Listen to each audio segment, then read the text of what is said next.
Yo, what is up guys, your boy IzuKage here with part 2 of What If Deku Was Iron Man. And go subscribe to my boy Zether. He creates these thumbnails that I've been using lately and they're fire. And JXSH Love Anime, check him out as well. And without further ado, don't forget to like, subscribe, and let's begin. So last time we healed up our boy All Might and you guys decided who gets one for all, but I'll mention that later in the episode. Also, Izuku started developing his second suit. He calls it the Mark II. It was completely silver, and with the use of the arc reactor, he installed repulsors in the feet and arms to enable flight. He went on a few test flights that didn't go so well, but he survived, and since he learned so quickly on the third test flight, he basically had everything down pat.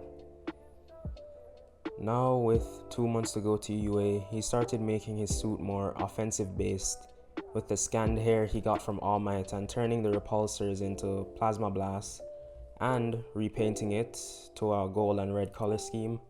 The Mark III was born. Izuku called All Might to do some combat training and they scheduled it for 2 days from now. During these 2 days, someone came home he wasn't expecting. It was his mom.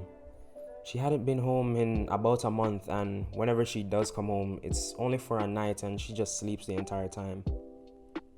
Izuku was honestly crying because all the work he puts into his tech, everything is for his mom. She came home tired and ready to sleep for the day, but Izuku wanted to show her what he had been working on. He showed her the nanobots and many other medical inventions that he'd been working on. But in private, Izuku has actually been developing missiles, to get his own money, but that's on the down low, and he also keeps his suit a secret. So yeah, and he hasn't sold any of the missiles yet. Inko, even though she was tired, realized what this could do for the company. All these machines could really put it in a better place, basically. And she said she would have to get everything tested, but Izuku already had it covered. My mom just pulled out the certificates with stamps from whatever company regulates machines. And she just smiles and proceeded to pass out on the floor. Izuku just sighs and carries her to her bed. A day later, he met up with All Might and the two began combat training. All Might was easily punching Izuku around since his suit wasn't really built to withstand heavy blows. Izuku tries using One for All in his suit, but remembers... Izuku tries using One for All in his suit, but remember, Newton's third law, with every action there's an equal and opposite reaction. So when Izuku tries using One for All in his suit, 100% of One for All in his suit, the metal just couldn't handle it, causing the armor over his right arm to just fall apart, and his arm inside, kind of fracturing a bit, but it wasn't like canon, where Izuku completely destroys his arm. So All Might also gets a bit carried away since he's back in his prime, and in the anime he claims to be 60 times stronger than when he's in his prime. So All Might punches Izuku a bit too hard and he flies into the water because they were at Dagobah Beach, and all the electronics in Izuku's suit just got fried. And he thinks, damn, forgot to make it waterproof. And he just laughs it off. So, with a month until school starts, Izuku develops his Mark IV suit, and making it resistant to water, heat, and high-frequency sounds. During the last month, Izuku began selling the weapons I mentioned earlier to the Japanese military under a company called Stark Tech, becoming a multi-million-dollar company basically overnight. But it was kinda sus because no one knew who owned the business because Izuku stayed anonymous. But his mom kinda had a hunch because it's literally called Stark Tech and it has her last name in it, so I mean, why wouldn't? And she doesn't own it, so who else would? Her son. So, without out of the way, the entrance exams. Izuku doesn't trip over himself and he enters the written portion. Izuku aces the test in under a minute because it's literally unfair. The man has a supercomputer for a brain. So to President Mike explaining the robots. While President Mike was explaining, Izuku was tinkering with some mini robot he was developing. Ida saw this and got up, started saying, Oh, I'm Tenya Ida and I'm entitled to everything. You didn't explain the zero pointers and you need to stop whatever you're doing. And Izuku just looks back at Ida, who looked like he was about to break a blood vessel. And he threw the robot that he had in his hand and it wrapped around Ida's mouth, shutting him up. President Mai was like, damn, thanks kid, and then continued on. At the gate, Izuku was standing towards the back, then the gates finally opened. Every student ran out while Izuku was just slowly walking. He then pressed a button on his watch and a few seconds later his suit came flying his way. He jumped into it, then began flying around, destroying robots with his repulsor blast. This went on for just 30 minutes of Izuku punching robots around, blasting them, stuff like that. And with a minute to go before the end, Izuku landed on the top of a building with only 5% of power remaining. He heard from Jarvis, and he was just ready to leave, but he heard a scream. It was a girl trapped under some rubble. It was Mei Hatsume.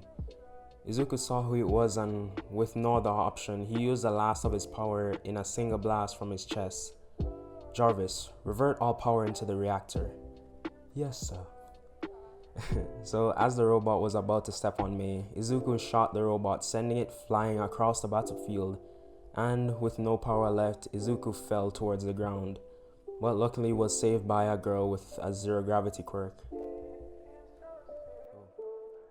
After the entrance exams, when Izuku got home, he saw his mom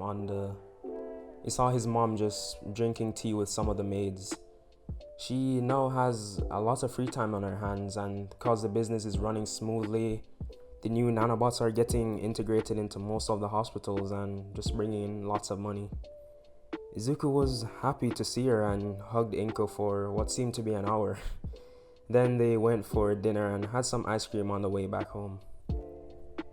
During the 2-week break, Izuku develops the Mark V suit. The difference with this is that it's foldable, so he can just make it into a backpack or whatever, really. It's just a backpack is more easy to carry around, and whenever he wants, it can turn into the suit. So the next day, Izuku ramped up missile production because Japan is now allies with the US and they're going to aid them in fighting off the rebels in the Middle Eastern wars. Izuku, whose alias was Iron Man, decides to show the military his suit. They try paying him off because, they try paying him to recreate the suit, but he declines, saying he's the only one able to operate it, which is true and not true at the same time. With his supercomputer quirk, it makes it easier, but the average person can just use Jarvis to assist them. So, the military contracts Izuku to help in the wars, and a fleet of fighter jets fly over a notorious Syrian rebel base. They're where they produce weapons, and destroying this place would definitely help in ending the war. The jets fly over for another minute before dispersing, and Izuku was a bit confused because he thought they were gonna land and capture the rebels, but Japan had a different idea. They used Jericho. Jericho is the most advanced missile that Stark Tech has on the market, capable of destroying a mountain with a single warhead. They launched a missile from Japan, reaching Syria in under a minute and exploding the base into a pile of rubble, leaving just a crater. Fortunately though, there was no civilians in the close vicinity to the base, so that was good. Izuku was a bit ticked off that the military would use his weapon to cause such mass destruction because it was supposed to made to deter war. Countries would think who would go up against another country with such strong firepower. But yeah, all's fair in war, so Izuku couldn't really do anything about it. Izuku, then after taking care of many human trafficking rings and rescuing many soldiers that went missing in action, he went back to Japan. He was conflicted about the whole missile thing, but because his quirk is basically turning his brain into a supercomputer, it's overwriting his sense of morality and basic human emotion. Though he still has some, but yeah, it interferes with it at times. So, to the day Izuku got his acceptance letter, on that day, many Syrian military heads just gave themselves up because what are a bunch of rebels who are mostly quirkless gonna do against mountain destroying missiles? So they just gave themselves in. Now back to Izuku. He was watching the acceptance video thing with Nezu and All Might, and Nezu informed him that he was placed in both the support course and class 1A. So when the hero course is doing basic school subjects, he would attend support course classes. So fast forward to Izuku going to school. He is driven by his butler, but he decides to stop at Mei's house to pick her up. Mei was surprised but accepted, and when the two showed up at school, it was like royalty. 3 blacked out limos rolled up to the front gate, and the driver came out, rolled out a red carpet, then opened Izuku's door. He came out dressed in a black version of the school uniform, and so did Mei, because her father's company works very closely with Start Medicines, so yeah. And to put it into perspective, like Izuku's wealth is comparable to Momo's parents. Like Momo's parents would be 1% of what Izuku's worth is. So that goes to show how freaking rich this guy is. So, and that's just the son of the company, like not the actual company owner. So just imagine Inko. So yeah, and so they walk into school, and many of the students started taking pictures because, I mean, most of them didn't know who they were, but they were obviously important.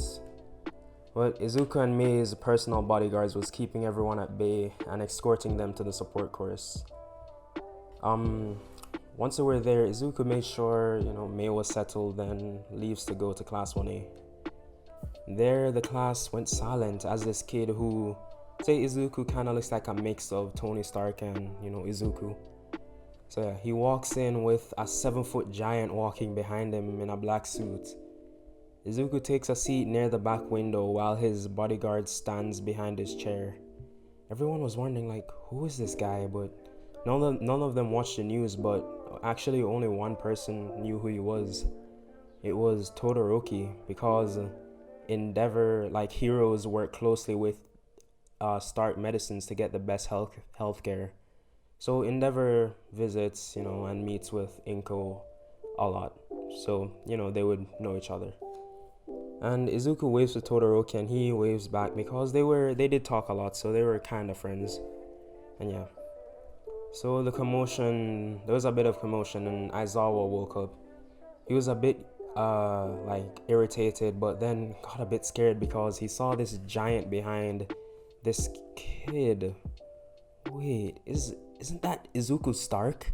And he says this out loud, and everyone hears the last name, and they're like, "Oh shit, that's that kid." His parents own that one medical company. And then Bakugo was like, "Who does this kid think he is?"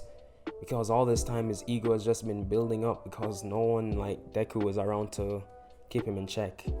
Bakugo was like, "Who does this kid think he is?"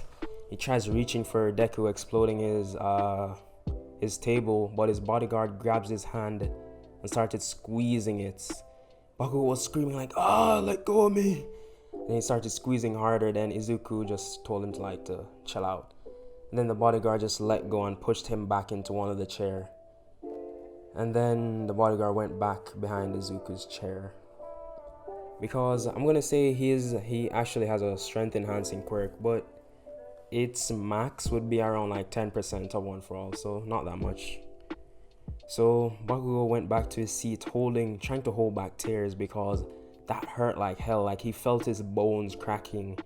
And Bakugo really didn't train or use his quirk a lot because people always told him he was going to be the number one hero. So why train or overexert yourself if you're just given the title? So yeah, he really didn't try. Aizawa was kind of laughing because he saw this coming, but composed himself and told everyone to meet him outside. Once outside, Izuku went first because he had the most points, which pissed Bakugo off, but he saw his bodyguard glaring at him, so he just erased that thought real quick. Izuku used different parts of his suit for different parts of the quirk assessment. He blasts the ball over 1,000 meters use his boots to fly during the race and long jump and so on. Not really getting into all of that because they did a bunch of stuff. So yeah, Izuku got first overall, and Bakugo decided to not attack him directly. Like, Bakugo was mad, but he wanted to think of a way to get back at Deku. So he goes up to Aizawa and started speaking like really loud so everyone could hear. Aizawa, don't you need to like be authorized to use hero gear? It shouldn't be allowed. It could be a danger to us. Aizawa just looks at Bakugo's desperate attempt and says, actually, Katsuki, no. He's in the support course also, so he can use whatever equipment he wants and whenever. Bakugo was like, he's in the support course too? What the hell is this kid? And Bakugo just held his head down for the rest of the day. After school, Izuku was walking with Todoroki because, they wanted to catch up because they haven't heard from each other in a while. So he asked, yo, Todoroki, how's your old man? Like, yeah, he's doing alright. And also, Endeavor isn't worse dad. He and All Might were actually friends from when they were little, and it's just all love, to be honest. And then Izuku asked Todoroki, hey, do you want to get stronger? He says stronger in like what kind of way? I mean, my dad already showed me how to master his fire, and my mom's teaching me her ice. He says, yeah, I know, but you could always get stronger. He says, yeah, I guess. And then he says, alright, cool, meet me at Deguwa Beach tomorrow. I'm gonna say like that was, I don't know, Friday. I mean, first day of school, and it's a Friday. Don't worry about the timeline. So yeah, they meet at the beach, and Todoroki walks up and sees Izuku next to this scrawny man. Wait, no, he wouldn't be scrawny. He's 100%. So yeah, he goes and sees All Might. He's like, whoa, All Might, is that you? He's like, yes, young Shoto. Wait, young Todoroki. So he's like, Izuku, why do you call me out here? He's like, well, that's the thing. All Might wants to pass down his power, and he asked me to pick the best candidate, and I chose you because you're the strongest person I know, and we're pretty good friends. Todoroki was like, yeah, but I mean, shouldn't you give it to someone like weaker so they have power? It's like, yeah, you do have a point, but with your quirk mixed with All Might's quirk, you don't know what we could get. Plus, with two basically successors for the quirk, make a more peaceful Japan. And Shoto thought about this. He was like, yeah, that is true. Then he agrees. He's like, okay, well, how do I get this power? So All Might, he lifts up his shirt, not in a pedophilic way. He's just checking all his muscles. He's like, yeah, okay, you got a okay body. Might be able to handle 3%. It's like, 3%? Who do you think I am? And he's like, yeah, shut up, kid. And then he gives Todoroki's hair, and he eats it. Then he's like, should I feel it? He's like, yeah, like in a day. He's like, okay, all right, now let's start training. So they train over the weekend, and as All Might predicted, he's only able to use like 5% of One for All. But combined with his fire or his ice, like it's just an incredible matchup. So they go back to school, and before the hero versus villains test, let me go through one of Izuku's support course classes.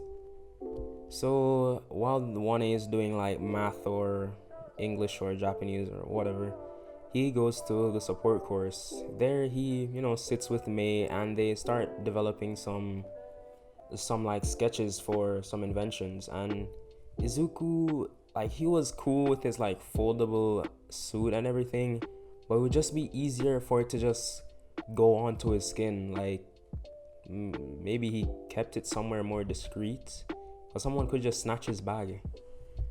And he's just been thinking about this, and then Mei saw that he was like pulling out his hair, and she was like, well, what's up?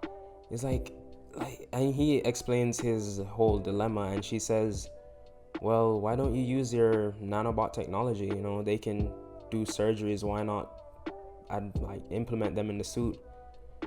And Izuku's like, May, marry me. Then she's like, what? And I was like, oh, nothing. You're a genius. It's like, she just starts blushing. He's like, yeah, I guess I'm a little bit of a genius. And then Izuku just starts, sketching up his Mark 7 suit. And that's where I'm gonna leave this off. Thank you guys for sticking to the end of the video. Like I said, go subscribe to my boys. Their links will be in the description. And yeah, I'll see you guys in the next What If.